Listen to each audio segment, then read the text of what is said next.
Everyone, अब हमारे पास botany semester 4 के नेक्स्ट टॉपिक है जो कि है प्लांट टिश्यू कल्चर। तो चलिए हम लोग समझते हैं प्लांट टिश्यू कल्चर क्या होता है। ठीक है, plant tissue culture was a new addition to the methods of plants breeding that developed around 1950s। तो इसको डेवलप किया था अराउंड 1950s के अराउंड। ठीक है, since the conventional breeding techniques could not fulfil the required demand of crops, tissue culture and came around as a grand leap in breeding practices.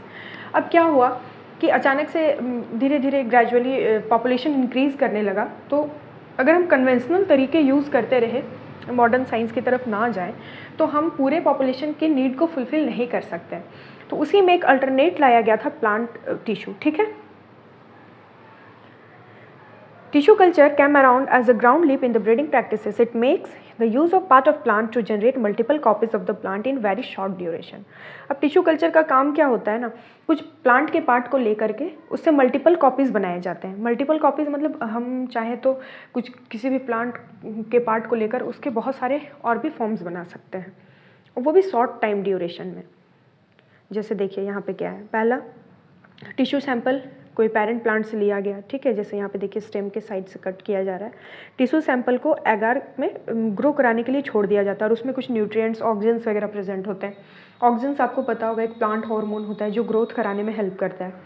अब जो छोटा सा एक वो पैट्री डिश लिया गया है, उसमें धीरे धीरे डेवलप कराया गया। तो टाइनी प्लांटलेट्स डेवलप किए, फिर वो प्लांटलेट्स को कंपोस्ट में डालकर प्लांट किया जाता है।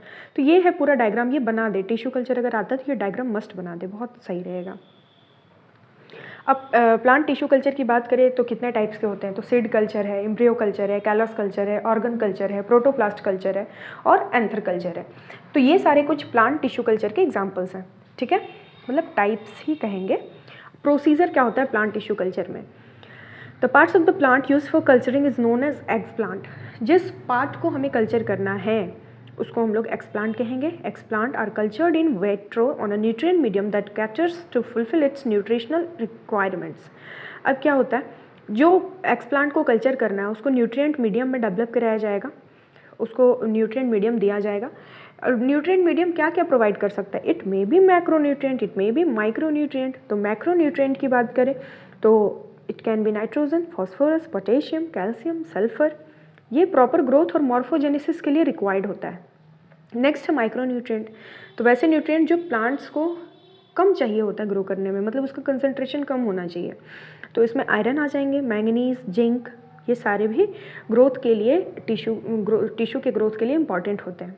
और हम कार्बन और एनर्जी सोर्स की बात करें तो ये भी बहुत क्रूशियल है, क्रूशियल इंग्रेडिएंट है न्यूट्रिएंट मीडियम में। और कार्बन और एनर्जी सोर्स के फॉर्म में ज़्यादातर सुक्रोज को यूज़ किया जाता है। ठीक है, अब क्या क्या यूजेज हैं प्लांट टिश्यू कल्चर के, तो tissue culture is use to develop thousands of genetically identical plants from single parent known as soma clones, है ना। जब एक पेरेंट से बहुत सारे जेनेटिकली आइडेंटिकल प्लांट्स को डेवलप कराया जाता है, इसीलिए इसको माइक्रो प्रोपगेशन का भी नाम दिया गया है। The method offers an advantage over other methods as it can be use to develop disease free plants. और ये मेथड्स को ज़्यादातर एक्सेप्ट इसलिए भी किया जाता है क्योंकि ये डिजीज़ फ्री प्लांट को डेवलप कराने में हेल्प करता है। अगर ये पूरा प्रोसेस इन वाइट्रो हो रहा है, प्रॉपर न्यूट्रिएंट मीडियम में हो रहा है, बिल्कुल लैब में स्टेराइल कंडीशन में हो रहा है, बहुत अच्छे तरीके से हो रहा है, तो ऑब्वियस सी बात है यहाँ पे कोई भी डिजीज़ डेवलपमेंट का चांस बहुत कम रहेगा। और यहाँ पे since this method produce a new plantlets by the score of thousands, it can be used extensively for production of commercially important plants including food plants like tomato, banana, Apple, etc। तो यहाँ ये बात कहा जा रहा है कि अगर हम चाहें लार्ज अमाउंट में प्रोडक्शन करना, कम ड्यूरेशन में लार्ज अमाउंट, तो उसके लिए भी टिश्यू कल्चर को प्रेफर किया जाता है। तो ये कुछ उसके एडवांटेज थे या फिर यूजेस कह सकते हैं। So thank you so much, पढ़ते रहिए, ऑल द बेस्ट।